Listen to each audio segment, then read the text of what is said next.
Tùy ơi cái nhìn mô xong to bởi anh mô lòng xìm nhìn ngày tùy xa cái nhìn kiến ngã xìm cà phê cha mây chìm xìm thong xoay ngã xìm đi thì khởi nhìn mẹ anh dùng gì ngài mời tại thong xìm chim bơi to nhà lý theo cầm chi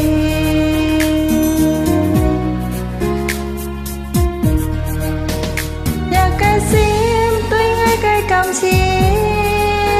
mong khó nè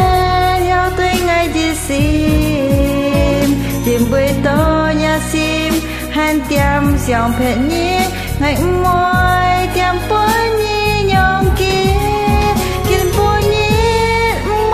siêu nhí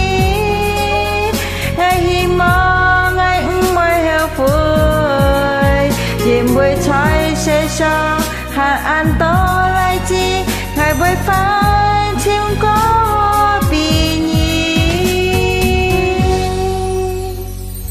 bình yên nhé anh là không phải do anh chỉ vì em đã yêu anh quá nhiều. Em cứ nghĩ đã tìm thấy một hạnh phúc trọn vẹn, một hạnh phúc sẽ không bao giờ làm em đau. Nhưng chính hạnh phúc đó đã khiến em trở thành người vô hồn. Em muốn sống một cuộc sống bình yên như bao người con gái khác. Anh đừng bận tâm cho em. Em sẽ không bao giờ khóc vì anh thêm một lần nào nữa. Vì chính những giọt nước mắt ấy em đã chôn sâu cùng nỗi đau mà anh ban tặng. Chim thong xoay ngã xím ly thì khởi nhìn mẹ anh dùng gì ngài mỏi tại thấu xím nhìn bơi to nhà đi theo cầm chi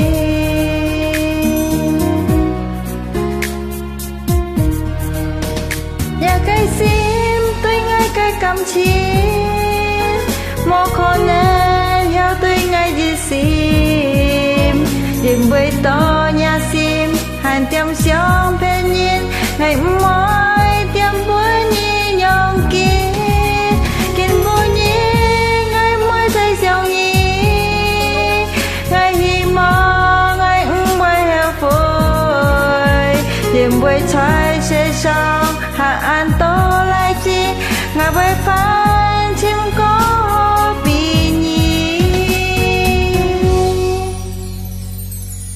nhà cái sim tôi ngay cái cầm chín mò khó nên theo tôi ngay gì sim dìm bơi to nhà sim hàn tiêm xiong bên nhìn ngày mỏi tiêm bữa nhi nhong kia